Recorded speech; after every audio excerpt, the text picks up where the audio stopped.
belum subscribe? Subscribe dong, tunggu apa lagi?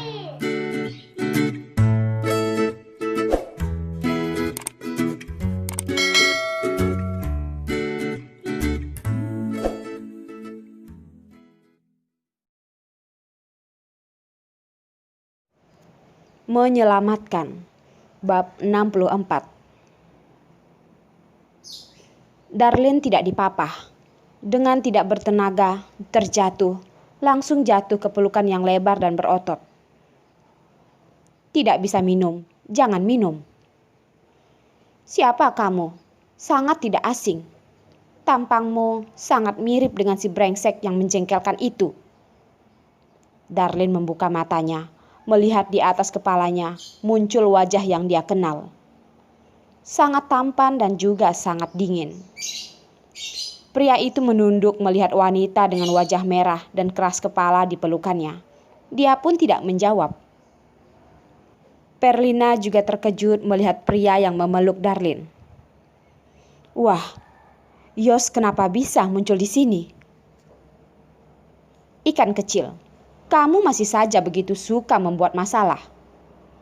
Sebuah suara yang serak terdengar, seperti sebuah angin yang masuk ke telinga Perlina. Sekujur tubuh Perlina seperti disetrum. Tubuh yang membeku bahkan tidak memiliki keberanian untuk memalingkan kepala. Sesaat matanya ada selapis uap. Tidak mungkin. Ini tidak mungkin. Sepertinya membuktikan ucapan hati Perlina. Pria itu kembali berkata dengan nada yang memanjakan. Aku sudah kembali, ikan kecil. Jasper? Dia benar-benar sudah kembali. Setelah Perlina terkejut sejenak, wajahnya pun kembali menjadi dingin. Dia ingat Darlin pernah mengatakan, kalau bertemu dengannya, langsung bunuh saja dan suapkan pada anjing. Suasana pun menjadi sangat mengerikan. Bos, apakah mereka merendahkan kita? Diam. Perlukah kamu yang mengatakan? Aku melihatnya dengan jelas. Bos dengan berhati-hati melihat dua pria di hadapannya. Instingnya memberitahunya, dua orang ini tidak bisa diganggu. Bos, kamu rasa kita harus bagaimana? Lari sangat memalukan. Kedepannya kita tidak akan bisa berdiri di sini lagi. Bawahannya dengan suara kecil bertanya. Bos yang awalnya ingin lari pun menghentikan langkahnya. Memiliki bawahan yang begitu bodoh, dia benar-benar kesal. Tapi kalau bawahannya berkata seperti itu, kalau dia lari memang sangat memalukan. Semuanya, habisi mereka. Hari ini siapa yang bisa mendapatkan wanita ini? Setiap orang akan mendapatkan 10 juta. Begitu mendapatkan uang, semua pria itu pun bersemangat.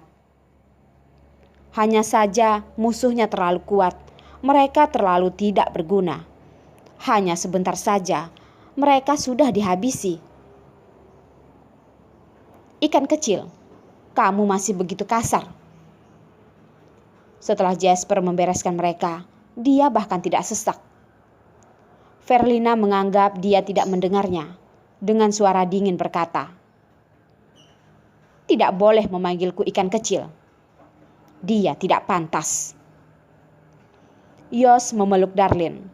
Melihat ada banyak orang yang mengepung, dia pun mengerutkan dahi dan berkata, pergi ke ruangan privasi. Jasper menganggukkan kepala menyetujui, membalikan kepala tersenyum pada Perlina, lalu berkata, hei ikan kecil, lama kita tidak berjumpa. Ayo, kita melepas rindu. Perlina mendengus dan tidak menghiraukan pria di sampingnya. Mengikuti Yos, dia tidak tenang membiarkan Darlin pada si brengsek itu. Mengenai si brengsek yang ada di belakang, nanti baru dia akan menghabisinya.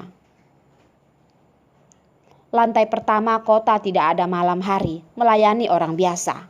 Setelah naik ke lift dan tidak berhenti naik ke atas, barulah gua emas yang sebenarnya. Lift langsung berhenti di lantai 8. Begitu pintu dibuka, hanya ada sebuah koridor dengan karpet merah dan juga ada 2 sisi ruangan privasi yang mewah. Di sekitar sangat tenang dan sama sekali tidak ada suara. 4 orang langsung masuk ke sebuah ruangan. Selain Darlin, 3 orang lainnya semuanya memiliki pemikiran sendiri. Begitu masuk, Verlina baru sadar. Yos dan Jasper saling kenal. Ternyata minum bir dan membuat masalah. Otaknya mulai tidak bekerja dengan baik. Aduh, kenapa kamu tidak menjawabku? Apakah kamu sangat bangga, hah? Aku tidak akan mengikuti kemauanmu. Darlin seperti sedang memanjat pohon Yos. Tangan putih memaksa Yos melihat dirinya dengan marah berkata, "Apakah kamu sudah menyadari kesalahanmu?" Yos dengan wajah tidak berekspresi melihat wanita yang wajahnya merah ini. Membiarkannya meletakkan tangannya di wajahnya, lalu berkata, "Kamu sudah mabuk." Melihat keadaan ini, Verlina tidak tahu harus mengatakan apa. Dia sangat ingin menutup wajah dan berpura-pura tidak mengenal Darlin. Itu benar-benar memalukan. Tapi melihat sikap Yos, dia sepertinya juga bukan tidak peduli pada Darlin. "Ikan kecil, aku..." Jasper barusan ingin berbicara. Verlina dengan dingin berkata, "Diam, aku tidak ingin mendengar suaramu." "Masih marah ya?" Jasper tertawa. "Menyingkir." Suara ini keluar dari celah gigi Verlina. "Kurang ajar, bukankah siang ini kamu memamerkan padaku kamu akan bertunangan? Apa hebatnya kamu? Segera aku akan menarik seseorang untuk menikah denganku." Darlin tidak tahu sedang mengatakan apa, tapi dia ingin mengatakan ini dan tertawa dengan bangga. "Hehe, kamu tidak bisa melakukan apapun padaku." Yos yang mendengar wanita di pelukannya asal berkata, dan sepasang tangan berada di pinggul, hingga Darlin mengatakan akan menikah. Tatapannya pun menggelap dan menatapnya dengan dingin. Dengan nada rendah bertanya, "Kamu mau apa?" Aku... Walaupun Darlin mabuk, tapi terhadap nada yang mengerikan, dia masih bisa merasakannya. Instingnya memberitahunya tidak boleh mengatakan. Kalau dia mengatakannya, akhirnya akan sangat mengerikan. Jadi dia dengan merahasiakan mendekati telinganya lalu berkata, "Aku tidak akan memberitahumu agar kamu marah." Napas panas wanita tersembur ke telinganya. Suara yang lembut bagaikan bulu yang membuat hatinya merasa kebas. Tangan Yos yang memeluk pinggangnya pun menjadi semakin erat. Siapa yang menyuruhmu membuatku marah? Aku juga akan membuatmu marah." Darlin sepertinya sangat senang. Verlina yang ada di sampingnya pun tidak tahan melihatnya lagi. Diam-diam mengeluarkan ponsel dan mulai merekamnya. Hal yang bisa untuk mengejek teman baiknya ini, dia mana mungkin melepaskannya begitu saja. "Hei ikan kecil, apakah tidak apa-apa kamu melakukan ini?" Walaupun Jasper berkata seperti itu, namun tatapannya terlihat memanjakan dan membiarkannya. "Kalau kamu memanggilku ikan kecil lagi, aku akan membunuhmu dan menyuapimu pada anjing."